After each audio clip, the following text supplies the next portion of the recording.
All right, what's going on, guys? GVW1 aftermath. Um, I like to think slowly in a video like this. Adrenaline has always been high all night, been working hard, commentating all night, going crazy with promotion all the days leading up.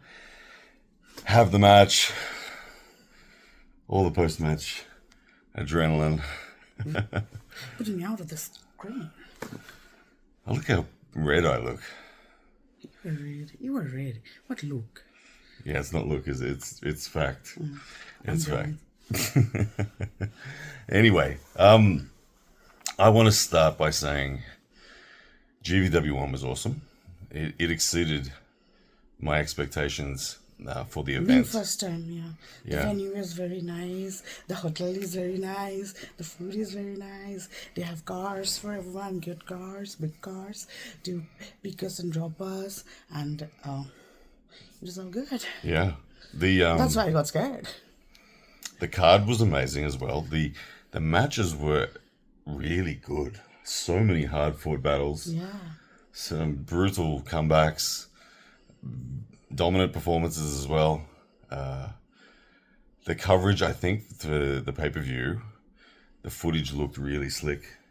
The numbers were very low, let's be honest, with the pay-per-view, which is... Actually, I think many people are like, this is the first event.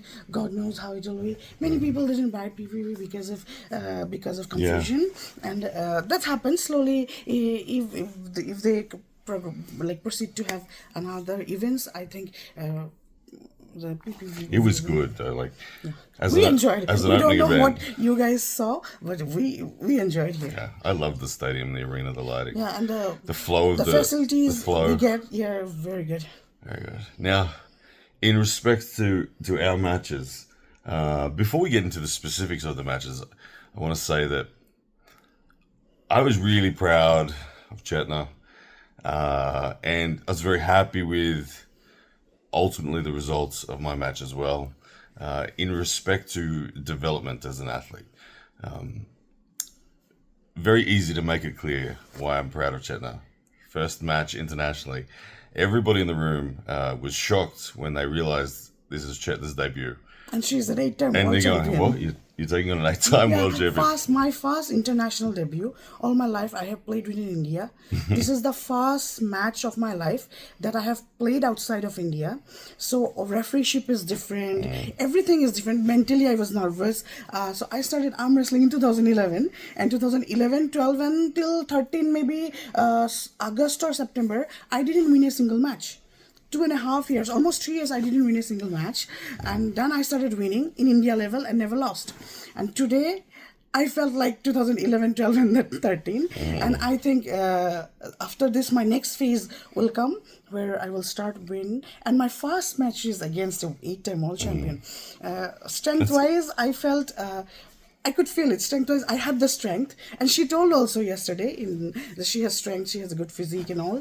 And I told there that strength doesn't matter, good physique doesn't matter, experience does matter, which she has much more than me in international stage.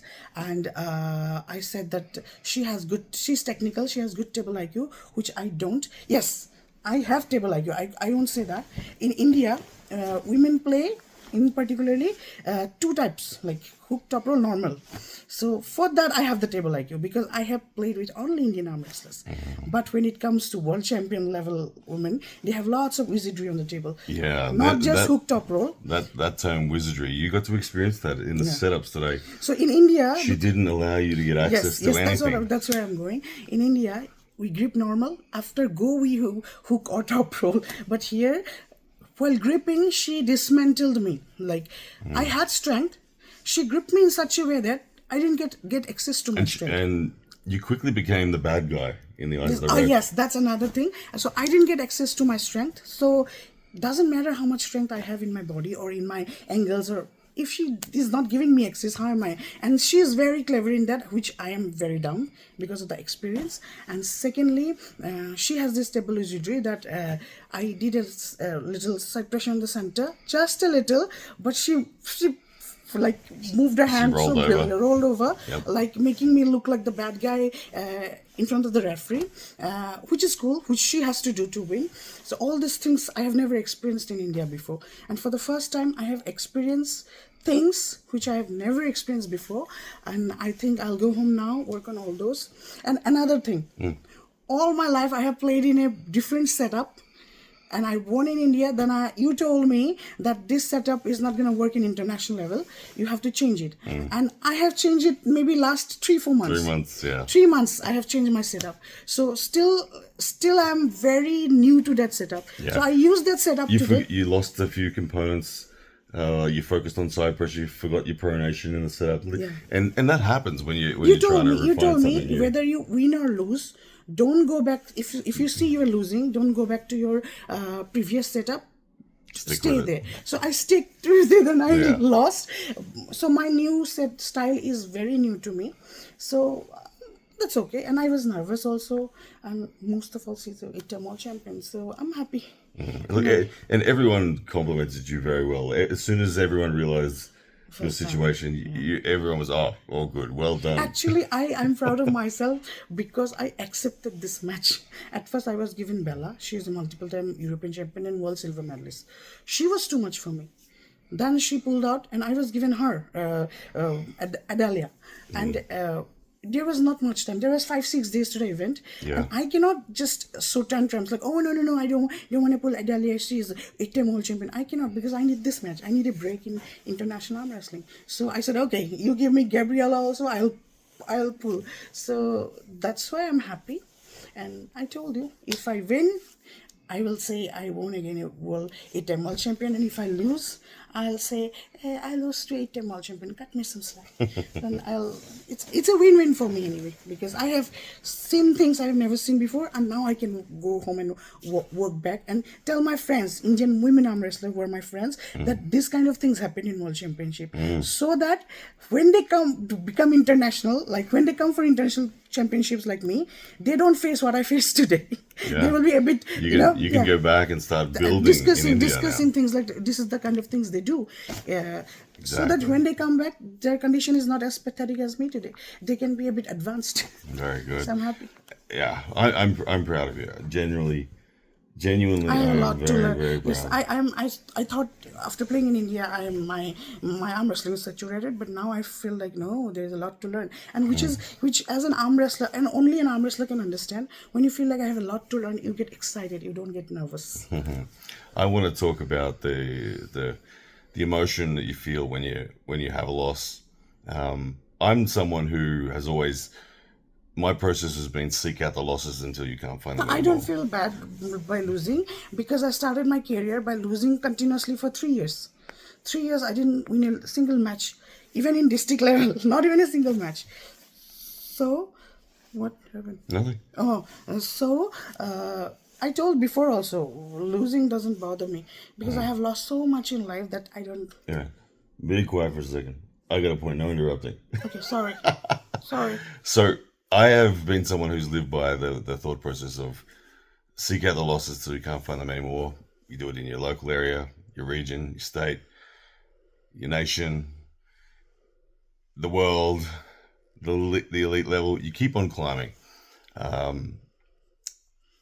A lot of people, I've always been of a believer that if you measure your progress only by your wins, you actually slow down your potential, because you kind of have to aim a little lower all the time, and you're not going to maximize your growth.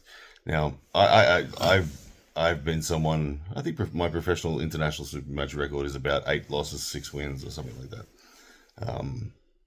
I've been known to jump in the deep end, and Eldar was the deep end for me. Multiple Russian national champion, European champion, and world silver medalist. And his weight, I don't even know that he actually made weight as well. He didn't give weight. He didn't give weight. I was scrolling YouTube, and I saw someone posting that Elder was lighter. Elder was even lighter than Ryan. I don't know. Eldar was 100. Eldar was 109.2 kilos. Wait, the man who made the video, I don't know how he knew that Elder was lighter than Ryan. Ryan weighed in yesterday. We all weighed in together, and Elder's flight was missed, so he had to take another flight. So he reached at around 7 o'clock in the evening. So weighing was over. He reached in the middle of the press conference. Yeah. So he never weighed. He never waited. So we are in the venue. We don't know how much Elder weighs, and that YouTuber he knows how much Elder So yeah, weighs. Pradeep, that's you, Pradeep. We're gonna throw you under the bus, Pradeep. No more nonsense claims about you knowing his weight. Eldar used to be a 95 kilo Russian champion, yes, but he's 109.2 kilos a week ago. Yeah, just before coming 1 here, week ago, yeah, 109.2. and yesterday he didn't weigh himself. And he didn't weigh in. That's not his fault. His Missed the flight flight. missed the flight, and he took another flight. He was too late. But yeah, So, Pradeep, no more making up facts. Pradeep, you being my brother, you were doing this to me. So anyway, look, regardless of his weight, even if he was 109 kilos, fundamentally, I came to the match with the intent on, first of all, winning center in a side pressure lane. Now, prior to the go, I achieved that in rounds 1 and 2. I did have more shoulder angle than my opponent. He was often asking the referee, bring me back to center, bring me back to center. And I'd never quite allow it. So that was what I wanted to achieve, and I did. But credit to Eldar, even with me having center, which enhances my pronation, enhances my ability to cup over his pronation, his hand was still stronger. And by a big margin. Like, after round 2, you said to me, What are you going to do be now? quick, be quick. I'm going to be faster. Be faster. And I said, oh, babe, it's not about speed. He's just too strong. Too strong for me. I said, Then I said, what are you going to do? And I said, I got one trick left up my sleeve. Which I had. The King's move. But you did well there. I said, the King's move is the one thing that I can do when someone is fundamentally too strong for me against my top roll hook. And look, as soon as I hit that King's move, it was very clear that was the right choice. Eldar struggled against the King's move. He didn't have an ability to finish with a press. Every time he tried to use a press, I think my new bicep strength kicked in because I was able to just pretty much raw curl him out of his ability to get a press in. And I could deny it over and over again. And I wasn't gassing. He was guessing. He was gassing. He deliberately elbow failed, got a restart. I asked you, are you guessing?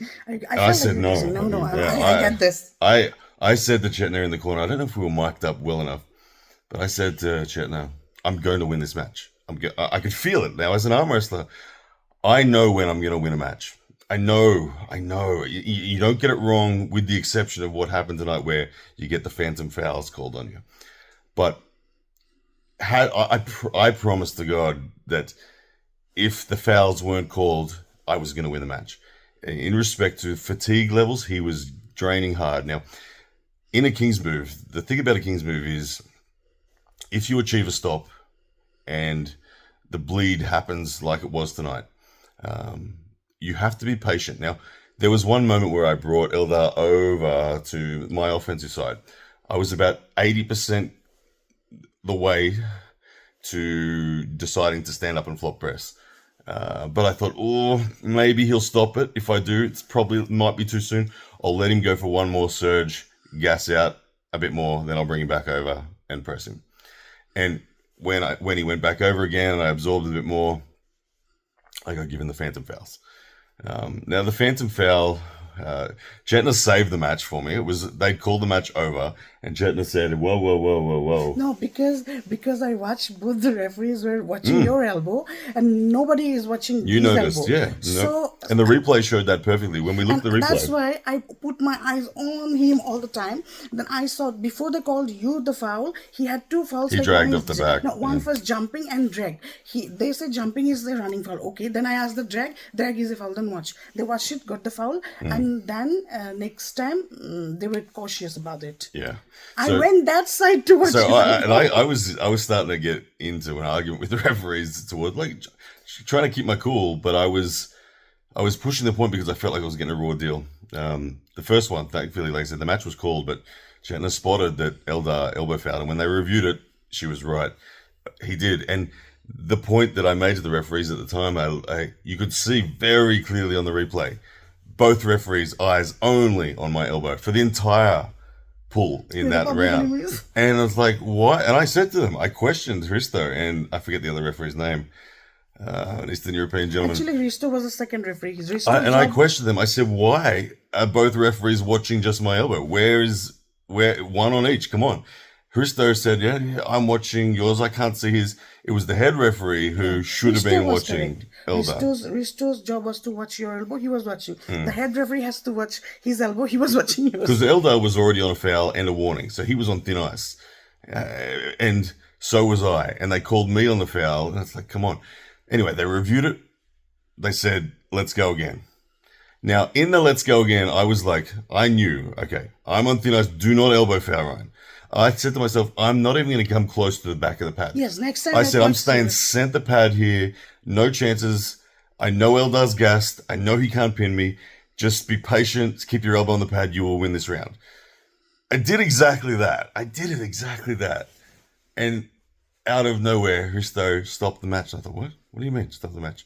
And he said to me, I went into a negative humorous position. I said, come on, Hristo. I was not in a negative humorous position. We back and forth argued about it for a while. At last he said, sometimes I make it. I eventually just said, look, okay, I'll take the Let's loss. agree to I'm not going to push this point. I walk off the stage and I watch the replay of the match and I see it straight away. I'm like, oh, Hristo. And I called out from the side of the match. I said, Hristo, have a look at this damn replay, man. Where is the negative position? It was nothing. And I don't know. You got to take bad calls when they come on the chin and know that in time it'll all balance out. Because I do feel like I got a very bad call there tonight. And the unfortunate thing is, like I said, as an arm wrestler, Babenko was gassed. He was gone. There was zero chance he could pin me then. I went to shake him like on the stage itself when he was like the winner.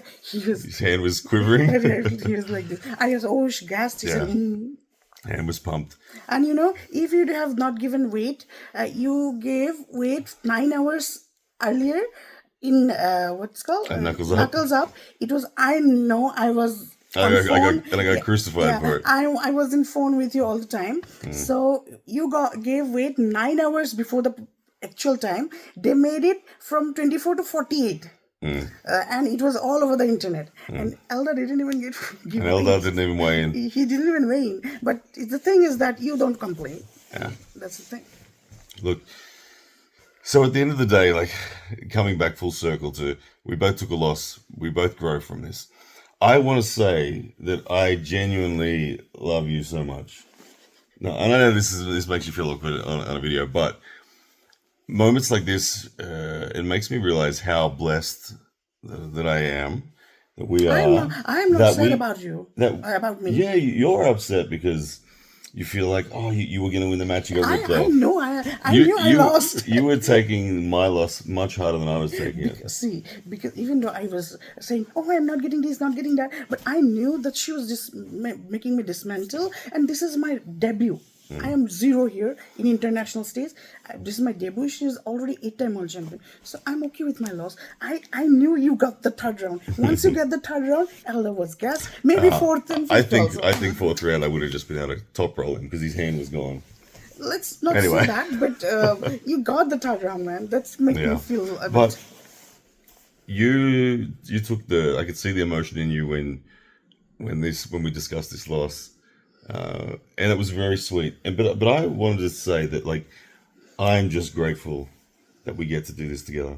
That we get to we're engaged and we get to travel the world, competing in arm wrestling, calling it a career. Will you teach me? It's pretty awesome. Will you teach me that how I never faced this before, never had this question. Wizardry. Yeah, if someone dismantles me, how to get back my strength? You have to teach me now. That's our new project. I gotta not be nice in training. That's the thing. It's hard to be mean to the right degree. You know? Yeah, you give me all your hand and let me train. That's a bad thing. Don't give me that. Because I don't want to be too mean that it becomes impossible. But somewhere in between. But anyway, guys, look, the event was great. The last thing that I want to talk about, and I hope this really hits home with the community. GVW is a good thing for the sport, okay? Every athlete that was there on the card, and we traveled home with Krasimir Kostadinov, from the event, and he spoke so highly of GVW. He spoke so positively of the place in the sport, in the community where they can belong. He and us, we were treated so well by Roman and Athletes Gennady. like me, because of GVW, athletes like me are getting opportunities as being a debut. Who'd let me play in their production? As GVW has given me, And so I'm I grateful. want to I'll never confirm forget. for everybody. Krasi confirmed this. I know this from my own interactions regarding Chetna and I. East vs West has no problem with Krasi, no problem with the two of us competing tonight. There have been no bridges burned with East vs West at all. Yeah, they will be called by None. East versus West. Krasi was offered a match in December. I've been offered commentary. East vs West has its lane at the moment, and they're doing very well in it. And that's great for the sport. But there is so much more arm wrestling to be had. What we saw tonight, go back and look at the card. Look at the quality of matches through all the different weight divisions that we saw tonight. Epic battles, comebacks from 2-0 down, phenomenal matches everywhere. Did you know the names of all these people? Perhaps some. Many of them you didn't. They're very good at All wrestlers. world level arm wrestlers, world titles, European titles, everything. There is so much good arm wrestling to be had out there in the world. One organization providing a match or providing 10 matches every 2 months is not the limit of what the sport can provide It's us. like us will never get matches there. Trust me, there is a place for East vs West and GVW, and probably more as well. Lots of arm wrestlers in the world. So I would like to sincerely ask you all to drop the hatred towards GVW. I saw a lot of it online. I'm not neither towards EVW. I love both. Enjoy both. Yeah, really, genuinely, there's no reason to bash GVW. They did an outstanding job. And Gennady worked so hard. Gennady hasn't slept for 3 days. When I talked to Gennady, he looked like he's run ragged. The staging, the lighting, he was in charge of really setting up the whole place. He was coordinating everything, and he did a great job. Roman's been coordinating athletes. Roman's been coordinating all the logistics in the back end of the social medias, all that. That's him. So he's done an amazing job as well. And I don't know if they had that many people working for them. Literally a two-man team, pretty much. Yeah, this other whole event. people just came and helped and went. It's like they're 2 men only. Yeah, really, really impressive. And athletes like me, I will be always thankful to GVW. Because of you, I got this match. Otherwise, God knows when. Yeah. So for us from here, thank you to you guys who bought the pay-per-view, supported. Thank you for everyone who's commented on this video as well. What's next for us is we're going to relax for a while. No, I want to learn all these things. I had lots of questions in my mind today while playing. I have to work on that, and I'm excited. Yeah, but I'm looking forward to relaxing.